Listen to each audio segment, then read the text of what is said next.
मनुष्यों में मादा जनन अंग से किस हार्मोन का स्राव होता है?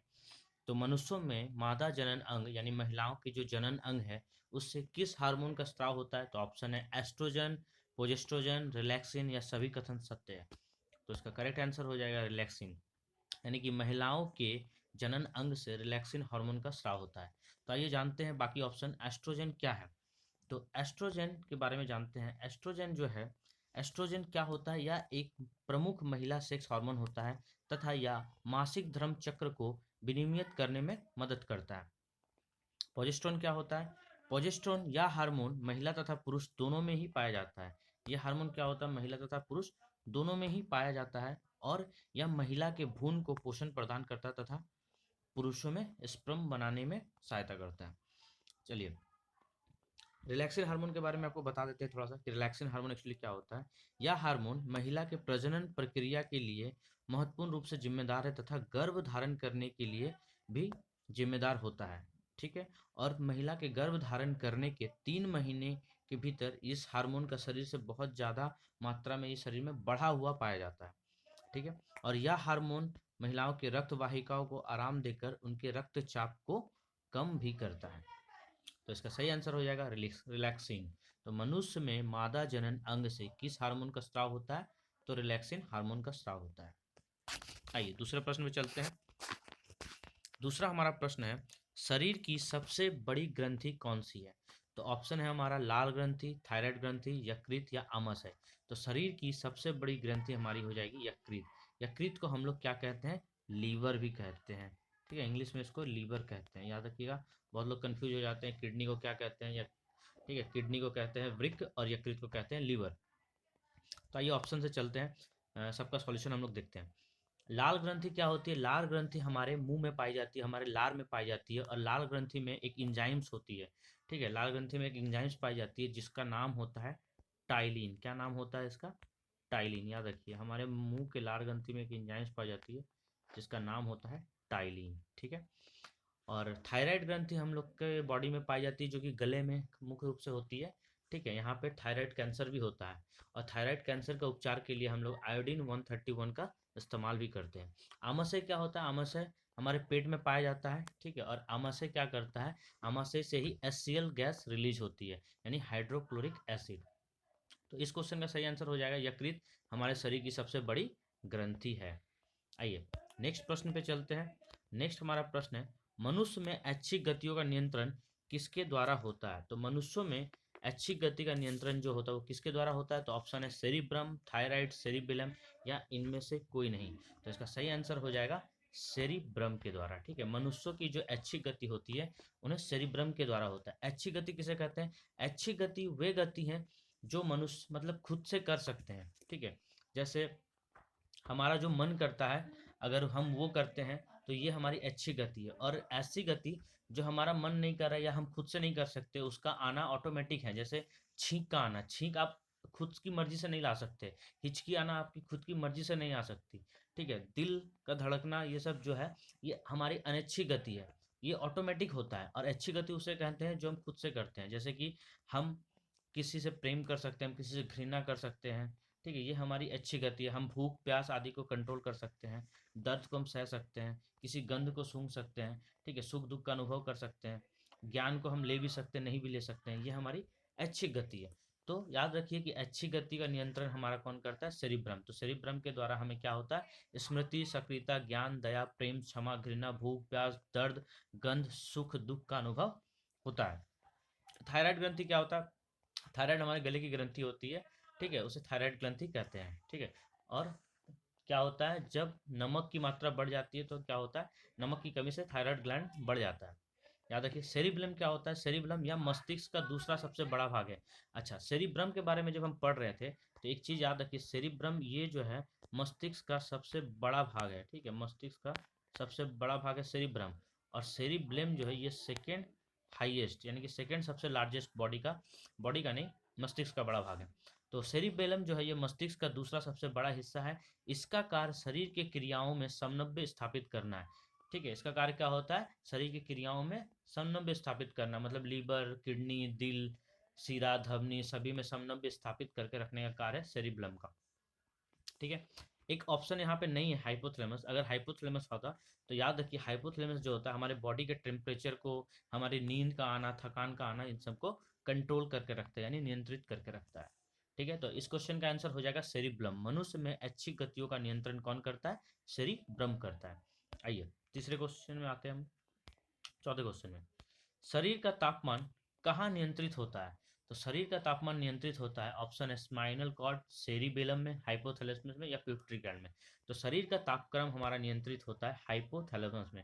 अभी हम लोग ने पढ़ा कि हाइपोथैलेमस क्या करता है? शरीर का तापक्रम को कंट्रोल करता है। साथ ही साथ हाइपोथैलेमस का और भी काम है, ये हमारा प्यास लगना, थकान, नींद, इसको भी कंट्रोल करता है। अगर प्यास लग रहा है, आपको पानी नहीं मिल रहा, तो ये कंट्रोल कर सकता है। आप 1-2 दिन प्यासे भी रह सकते हो। थकान लग रहा है, फिर भी आपका हाइपोथैलेमस को अगर आप समझाओगे कि नहीं हमको थकान नहीं लगा, हम और काम कर सकते हैं, तो ये समझ जाएगा। नींद आ रहा है फिर भी आपको पढ़ना है कि नहीं, हमको रात भर जग के पढ़ना है, नींद आ रहा है फिर भी आप हाइपोथैलेमस को बोलोगे कि हमको नींद नहीं आ रहा है, तो ये आपको रियलाइज करवाएगा कि आपको नींद नहीं आ रहा है। यानी कि कंट्रोल करता है हमारे शरीर की जो भी मतलब गतिविधि है, इसको नियंत्रित करने का काम करता है हाइपोथैलेमस। सेरिब्रम के बारे में बता दिए, ये मस्तिष्क का दूसरा सबसे बड़ा हिस्सा है, और इसमें क्या होता है, शरीर के मतलब जितने भी ऑर्गन है उनके बीच समन्वय स्थापित करने का काम करता है। स्पाइनल कॉर्ड क्या होता है? स्पाइनल कॉर्ड हमारे रीढ़ की हड्डी का वह समूह है।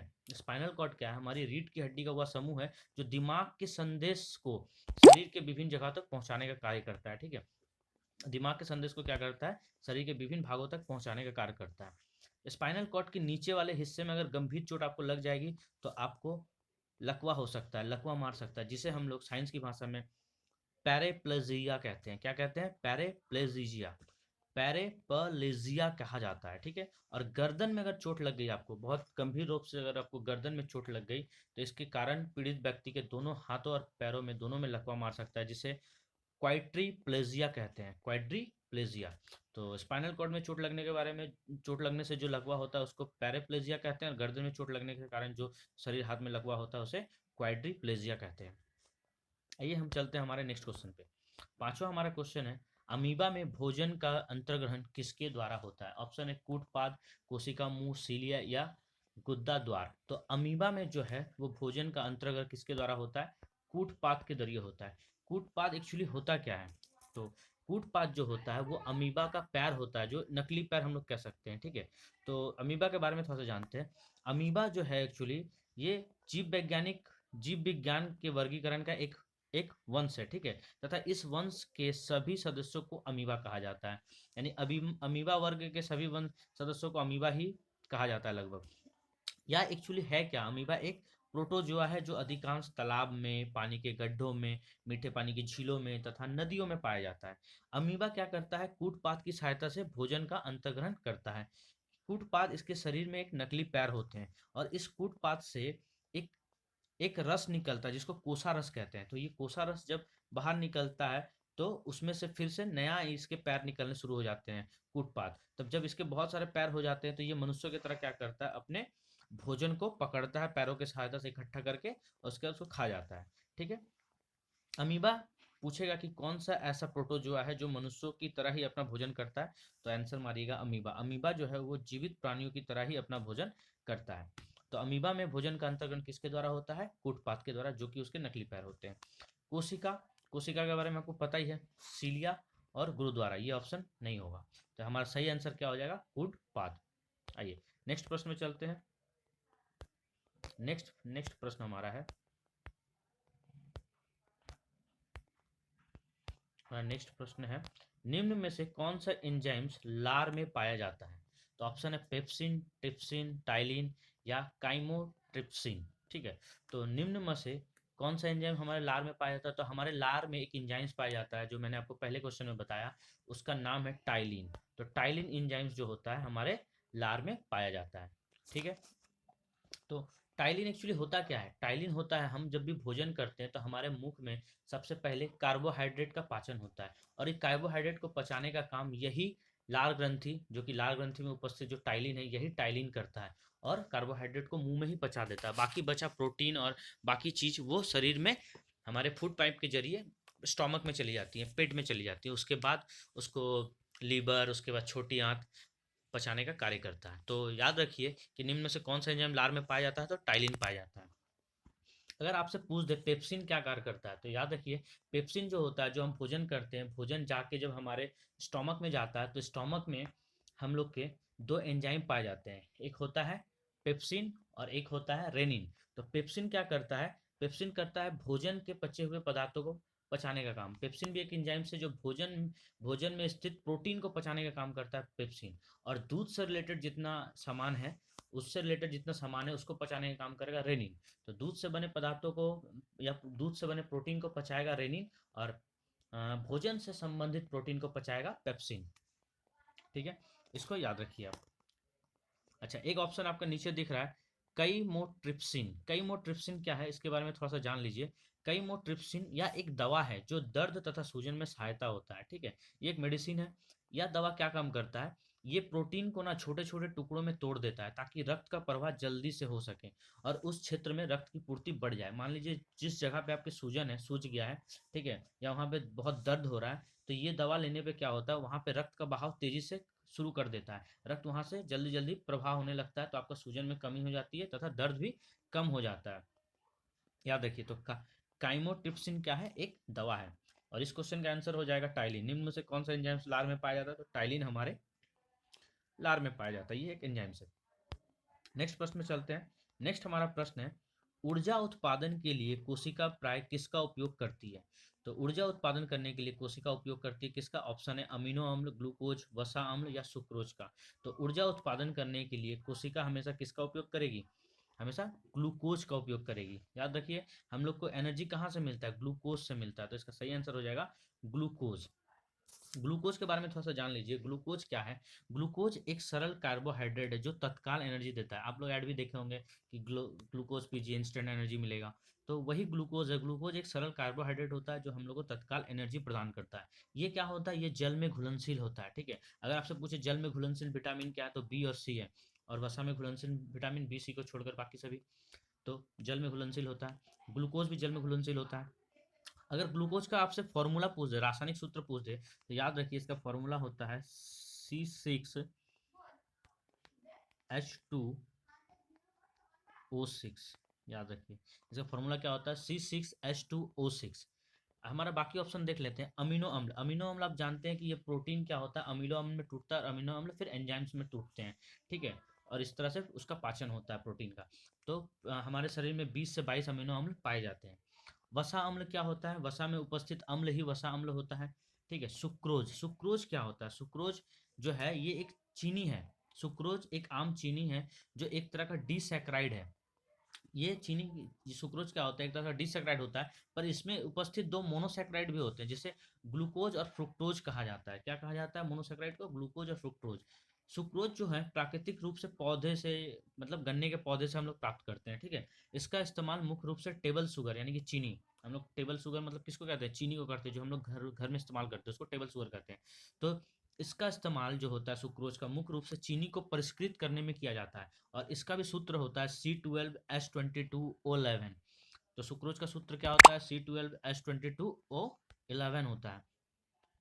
याद रखिए, गन्ने की चाशनी को उबालकर उसको क्रिस्टलीकृत करते हैं हम लोग, और अंतिम रूप से जो उसको आकार देते हैं क्रिस्टल का, तो वही चीनी में परिवर्तित होता है। तो चीनी देखिएगा छोटा छोटा क्रिस्टल के आकार में होता है। तो हम लोग क्या करते हैं, गन्ने का रस को निकाल के चाशनी बनाते हैं, उसको उबालते हैं तथा उसको क्रिस्टल का जो शुद्ध रूप देते हैं, वही क्रिस्टल का अंतिम रूप ही चीनी है। और चीनी क्या है, एक सुक्रोज है। ठीक है, और ये एक डिसैकराइड भी है, और डिसैकराइड में उपस्थित दो मोनोसैकराइड है, ग्लूकोज और फ्रुक्टोज।